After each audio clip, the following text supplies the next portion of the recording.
The elders of the Terry species gathered in their crystal chamber. Outside, their once yellow sun now glowed an angry red. The light coming through the chamber's walls cast strange shadows across their worried faces. Elder Nera looked at the star charts spread before her. Her 6 fingers moved across the ancient maps with purpose. The oldest among them, at 400 years, Nera had never imagined she would consider breaking their oldest law. "The tremors grow worse each day," she said quietly. "The Science Council confirms we have perhaps 1 season before the major quakes begin. 2 seasons at most before our world becomes uninhabitable." The 7 elders shifted uncomfortably. Their translucent skin, normally a calm blue, now pulsed with anxious purple patterns. The room itself seemed to respond to their mood, the crystal walls dimming slightly. "We have discussed this for too long," said Elder Quan, rising from his seat. His voice echoed against the crystal walls. "Our people have existed in peaceful isolation for 10,000 years. We have never reached out to other species. It is our way." "It will be the end of our way if we do nothing," countered Elder Perot. "The evacuation ships can only hold 1/10 of our population. Even if we began construction of more ships today, we lack the resources to save everyone." The chamber fell silent as a low rumble passed beneath them. Crystal chimes hanging from the ceiling clinked together in eerie harmony. It was the 3rd such tremor today. Ambassador Mino, youngest of the council at merely 120 years, stood up. His appointment had been controversial. Many felt his ideas too radical, too willing to break with tradition. Now he knew it was time to speak. "The historical archives are clear," Mino began. "Our ancestors observed many species across the stars. Most they found warlike or driven by conquest. But there was one exception." He activated the central display, showing a small blue-green planet. "The humans." Elder Quan snorted. "A primitive species. They had barely reached their own moon when we last observed them." "That was 300 years ago," Mino countered. "Our long-range observations suggest they have advanced rapidly. They now have colonies on neighboring planets in their system. And more importantly, they have something rare. Technology we could use," asked Elder Sorrow. "Compassion," Mino replied. "Our observers noted how humans would risk themselves to save even strangers. They create organizations solely to help others in need. This trait is uncommon among developing species. You suggest we beg for help from primitives." Elder Quan's skin flashed dark red. "The shame would follow our people for generations. There will be no future generations if we do nothing," Nora said firmly. "I have studied the reports as well. The humans are adaptable in ways we are not. Their bodies withstand conditions that would kill us. Their minds solve problems through intuitive leaps our logical processes cannot match." Another tremor, stronger this time, shook the chamber. A thin crack appeared in one wall. The first damage to the ancient structure in 1,000 years. "We don't need to give them our technology," said Mino. "Just enough scientific data to prove we are real, and information about our situation. If they choose to help, it will be their decision." The debate continued for 3 full cycles of their binary moons. During this time, 2 coastal cities reported flooding from unusual tidal patterns. The sun's instability was affecting their oceans now. On the final day of debate, as the elders gathered again, the largest quake yet struck. Crystal shards fell from the ceiling. The ancient maps slid to the floor. When the shaking stopped, the decision was clear to all. "Begin the transmission," Elder Nera commanded. The finest minds among the Terry worked for 10 days to create the message. They included basic mathematical sequences to establish intelligence, key elements of their biology, and images of their world. Most importantly, they added a simple message translated into what they believed was the humans' most common language. "Our star dies. Our children face extinction. Can you help?" The transmission station sat atop the highest mountain on their world. As the 3 technicians activated the powerful array, its energy beam punched through the atmosphere toward the coordinates of Earth. How long until they might receive it? Asked Nero, who had come to witness the transmission. At light speed, approximately 22 of their Earth years, the lead technician replied. But our observations suggest they have listening posts throughout their system. They may detect it sooner. And if they respond? Mino asked, staring at the stars above. If they have achieved faster than light communication, perhaps decades, if they can only send messages at light speed, we will all be gone before their answer arrives. Mino nodded slowly. Then we must also begin our own preparations, expand the evacuation ship construction, start selecting who will go. News of the transmission spread quickly across their connected consciousness network. Many Terri were horrified that the elders had broken their isolation. Some claimed it was a sign of weakness that would invite conquest. Others held on to desperate hope. Our ancestors chose isolation out of fear, Mino told the crowds gathered outside the crystal chamber. But circumstances change, and wisdom lies in knowing when tradition must yield to survival. As darkness fell, Mino stood alone on his balcony, watching their angry sun sink below the horizon. The first stars appeared in the purple sky. Somewhere out there was Earth. Would they hear? Would they care about the fate of strangers?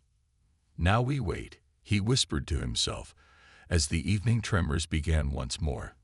The night shift at Mauna Kea Deep Space Listening Array was usually quiet. Technician Jun had been watching the same patterns of cosmic background radiation for hours, occasionally adjusting the massive dish as it tracked across the sky. He sipped his cold coffee and stifled a yawn. Then something changed on his screen. At first, he thought it was a glitch, a regular pattern emerging from the random noise. He ran a diagnostic. The equipment was functioning normally. The pattern continued, growing stronger. That's not possible, he muttered, leaning closer to his monitor. The sequence repeated, a mathematical progression that couldn't occur naturally. His heart began to race as he recognized prime numbers, then what appeared to be atomic structures. Jun's fingers hovered over the emergency alert button. False alarms had ended careers before. But this pattern was unmistakable, artificial, and aimed directly at Earth. He pressed the button. Director Da, this is Jun at Station 4. I need you to see this immediately. Director Day arrived within 15 minutes, her eyes wide as she watched the pattern repeat.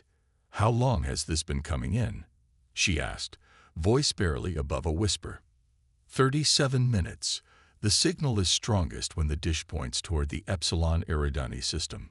Director Day straightened up. Lock the station down. No calls out. No social media. I'm contacting Global Space Agency headquarters now. Within 12 hours, the Mauna Kea facility was filled with scientists from around the world. The signal continued uninterrupted, growing more complex with each passing hour. Dr. Song arrived on the third day. She had written the book on theoretical alien communication, but never expected to use her theories in practice. She worked without sleep, her small office filled with notebooks and computer printouts. The pattern contains information, she announced on the fourth day. Biological data, mathematical formulas, and I think it's a message. The GSA director looked skeptical. Can you decode it? Parts of it. They're using universal mathematical principles as a foundation. The rest will take time. But time was something they didn't have. News of the signal had leaked. Social media buzzed with speculation. Governments demanded answers. On the seventh day, Dr. Song called an emergency meeting. It's a distress call, she said, her voice steady despite her exhaustion. The signal originates from a planet about 22 light-years away. Their sun is becoming unstable, showing pre-supernova characteristics. According to their calculations, they have approximately 6 Earth months before their planet becomes uninhabitable. The room fell silent. They call themselves the Terri, she continued. From what I can tell, they're an advanced civilization, but physically fragile. They can't survive on their own as their world dies. They're asking for help. From us. Someone asked. Yes, specifically from humans. They've been watching us, apparently. They believe we might help without conquering them. The Emergency United Nations Security Council convened the next day. Representatives from every nation gathered to hear the evidence and debate humanity's response. "We can't be certain this isn't a trap," said the Russian representative. "This could be bait to lure us into revealing our technology." "Or a test," added the Chinese delegate. "Perhaps advanced aliens are testing our compassion." The debate raged for 3 days. Meanwhile, scientists at Mauna Kea worked to create a response signal. "We need to answer them," Dr. Song insisted. "Even if we decide not to help, basic decency demands we acknowledge their call." The UN finally authorized a simple response. Message received. "We are discussing how we might help." The scientists were shocked when a reply came just 14 hours later, far faster than should have been possible across 22 light years. "They must have some form of faster-than-light communication," Director Day said, stunned. The Terry message contained more details about their situation and a formal request for assistance. It also included the explanation. "We have maintained observation posts in the outer reaches of your solar system for centuries. We can receive your transmissions directly from these automated stations."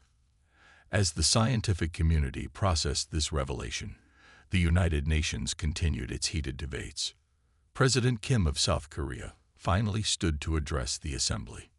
"We face the greatest moral test in human history," she said. "An intelligent species has reached out across the stars, believing in our compassion. Will we prove them right or wrong?" The vote was held the next day. 178 nations in favor of attempting a rescue mission, 15 abstaining, none opposed. The World Space Coalition immediately began repurposing its experimental faster-than-light ships. Originally designed for unmanned exploration, they would now carry human crews on humanity's first interstellar rescue mission. Captain Te, commander of the prototype vessel Aurora, volunteered immediately. At 42, he had been flying experimental spacecraft for 20 years. "The ships haven't completed full safety testing," the WSC director warned him. "No time for that now," Te replied. "Every day we delay, the Terry sun grows more unstable." Crews were assembled from space agencies worldwide.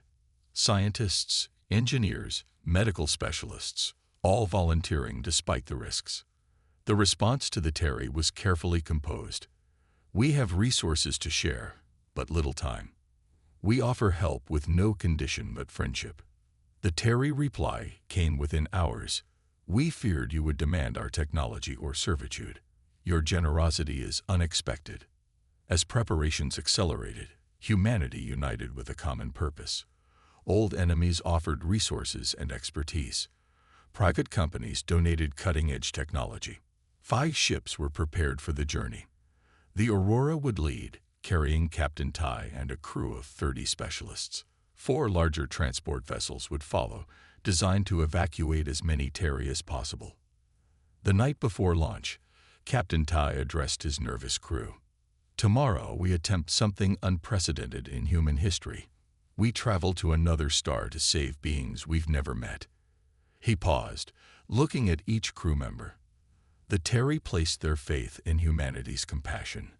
"I don't know if we can save them all, but we're going to try." As dawn broke over the launch facility, millions watched worldwide as the 5 ships rose into the sky, carrying humanity's promise of help to a dying world 22 light-years away. The 5 ships of the human rescue fleet left Earth's orbit with a flash of blue light. Their experimental faster-than-light engines bent space in ways scientists didn't fully understand yet. Captain Ta watched from the bridge of the Aurora as Earth disappeared behind them. "FTL transition complete," reported Navigator Hoon. "All systems stable. The journey to Terry will take approximately 28 days if we maintain current speeds." "And the other ships?" Tai asked, his eyes on the status screens. "All followed us successfully. The transport vessels are reporting green across all systems." Ta nodded with relief. The ships had never carried so many people or traveled such distances before. Each transport vessel contained supplies, medical facilities, and habitation modules designed to support thousands of Terry evacuees. Life aboard the ships quickly fell into a routine. The crew studied everything they knew about the Terry. Their daily communications with the alien species revealed new challenges. During the morning briefing on Day 7, Medical Officer J displayed images of Terry physiology on the main screen.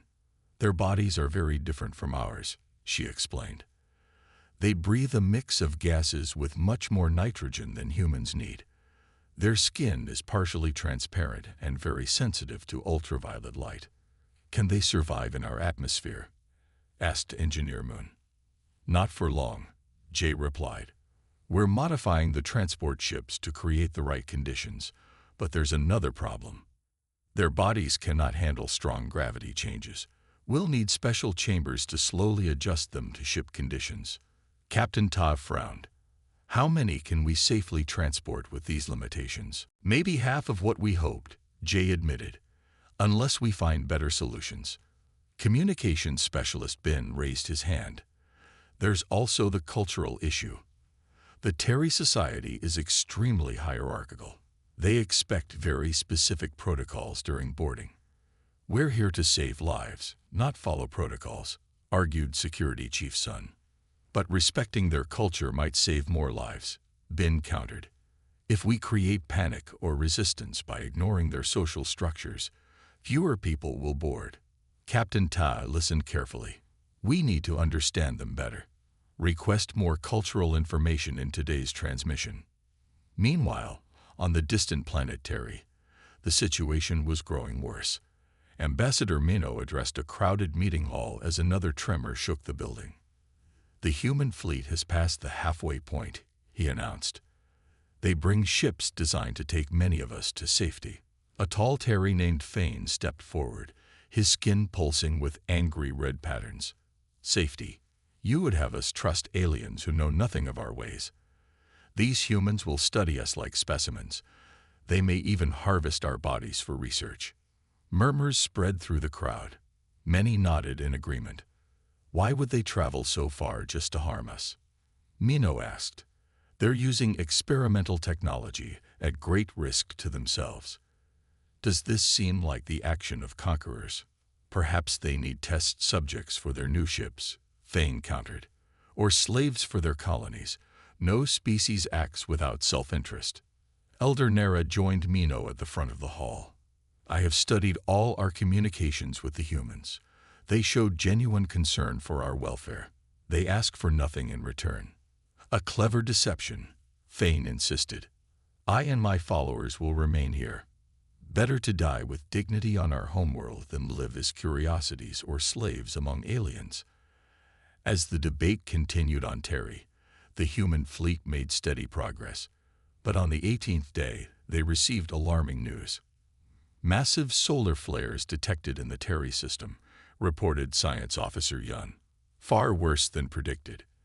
Their sun is entering an accelerated decay phase. Captain Ta called an emergency meeting. What does this mean for the planet?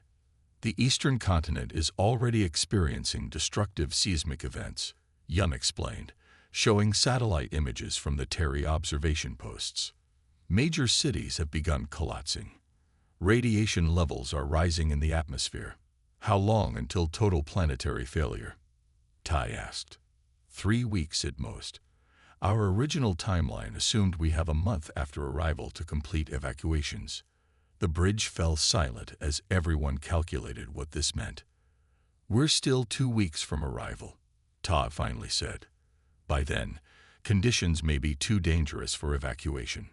Can we go any faster? Asked Navigator Hoon. The engines are already running beyond recommended limits, Engineer Moon warned. Pushing them further risks catastrophic failure. Ta stood up and walked to the viewing window, staring out at the endless stars. After a long moment, he turned back to his crew. Tell the Terry to begin evacuations to the designated coordinates immediately. Move everyone they can to the southern continent underground facilities. We'll push these engines beyond safety protocols if necessary. Captain, we could lose the ships entirely, Engineer Moon cautioned. And they will definitely lose their entire world, Tai replied firmly. Prepare the engines for maximum output. I'm authorizing emergency protocols." The communication to Terry was sent immediately. Ambassador Mino received it while still in the meeting hall. His skin paled to nearly white as he read the message. "The situation has worsened," he announced to the crowd. "The humans report our sun's deterioration is accelerating. They're pushing their ships to reach us sooner, but we must begin moving people to the evacuation points now." Thane laughed bitterly. "So eager to hand our people over to aliens. This only proves my point." "This proves nothing except that our time is running out," Elder Nera snapped, her patience finally breaking. "The choice is simple. Take a chance with the humans, or accept certain death here." As the argument continued, the ground shook violently. Ceiling panels crashed down.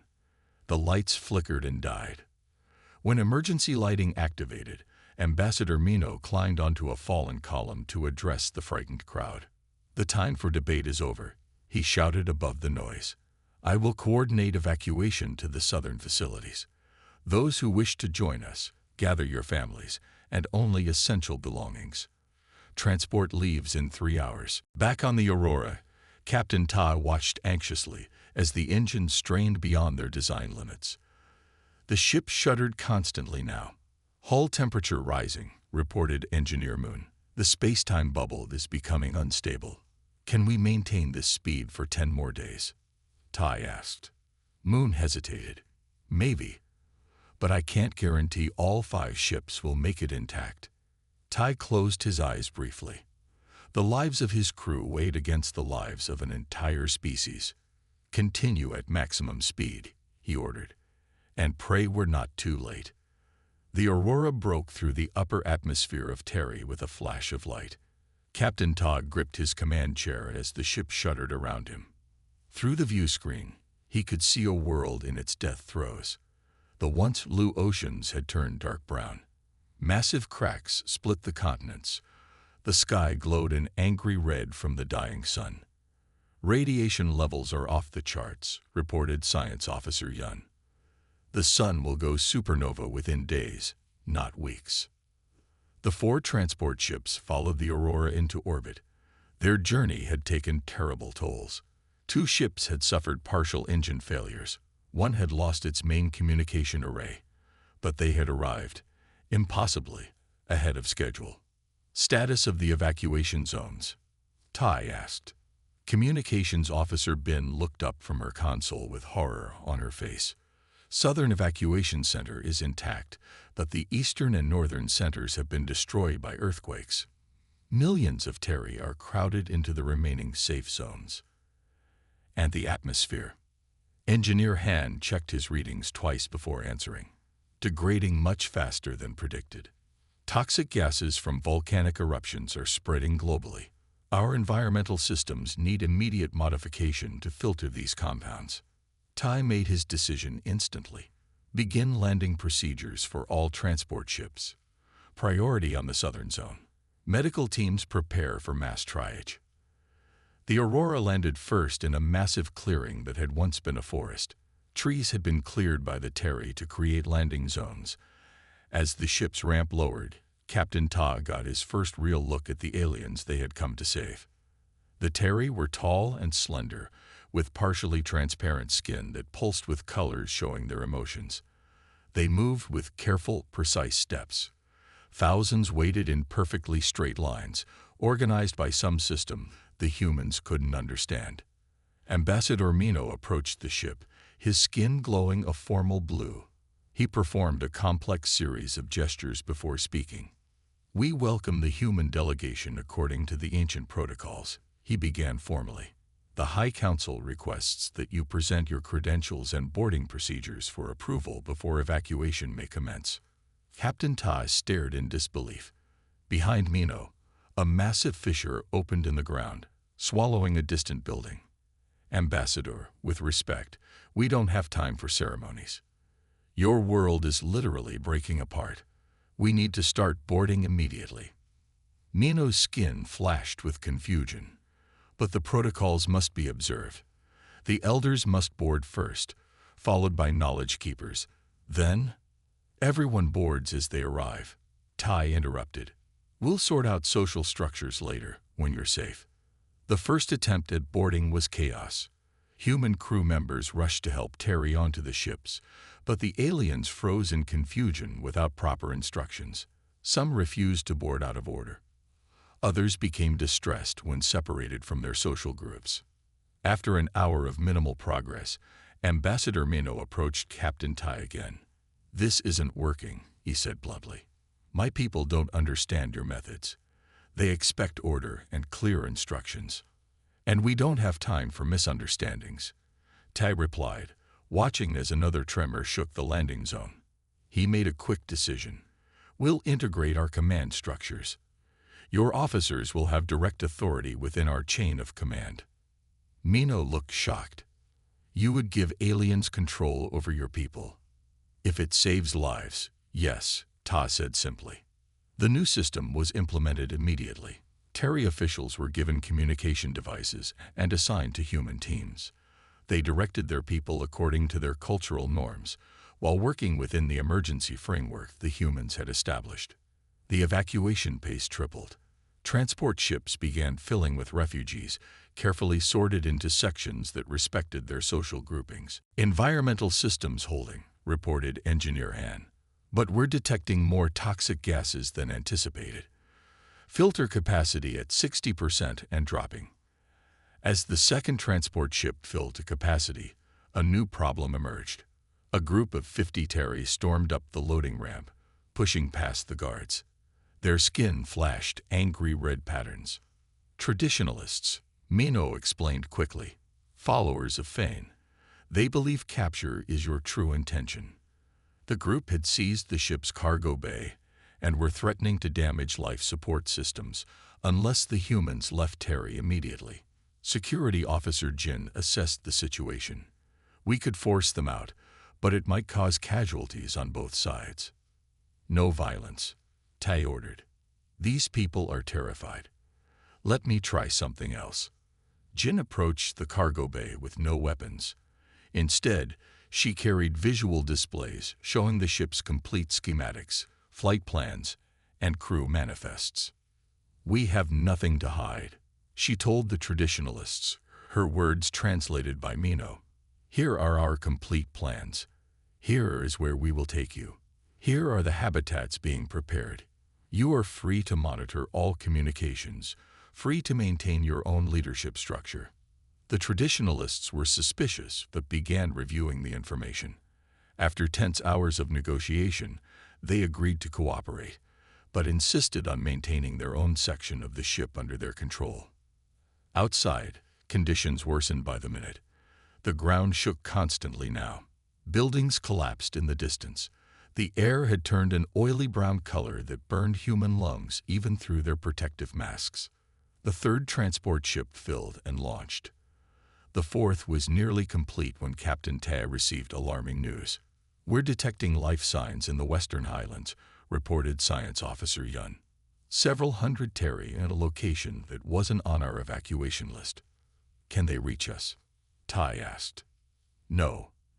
The ground routes have been destroyed by lava flows, and we can't move the transport ships. They are too large for the terrain there." Captain Ta looked at the Aurora. The smaller command ship could potentially reach the stranded group. "Prepare the Aurora for immediate departure," he ordered. "I'll take a volunteer skeleton crew. Everyone else transfers to the final transport." Medical Officer J stepped forward immediately. "I'm going with you." "So am I," said Navigator Hoon. 5 others joined them. "The rest of you complete the main evacuation," Ta told his remaining officers. "If we're not back before the final launch window, leave without us." The Aurora lifted off as another violent tremor rocked the landing zone. Flying low over the shattered landscape, they saw the full horror of the dying planet. Entire mountain ranges collapsed. Oceans boiled. The air itself seemed to be burning. They found the stranded Terry in a cave complex. Many were injured. All were terrified. "They're a research community," Mino explained through the radio link. "They were studying ancient ruins when the routes back were cut off. The rescue took hours. Each Terry had to be carefully moved to the ship through toxic air and unstable ground. Captain Tai and his crew worked without rest, wearing protective suits that grew dangerously hot in the deteriorating conditions. As the last group boarded, the cave complex collapsed entirely. The Aurora barely escaped the subsequent landslide. Final transport ready for departure, came the call from the evacuation zone. Launch window closing in 30 minutes. We're on our way, Tay responded, pushing the Aurora's engines to maximum. The ship screamed through the burning sky toward the landing zone. They arrived with minutes to spare. The final transport ship was fully loaded, its engines already warming for departure. The Aurora landed just long enough to transfer its passengers. Then both ships lifted off together. As they rose through the atmosphere, the crew watched through view screens as the surface of Terry began to break apart completely. The sun flared violently, sending massive bursts of energy toward the doomed planet. The 5 ships engaged their faster-than-light drives, vanishing into the safety of distorted space, just as the Terry sun began its final, catastrophic collapse.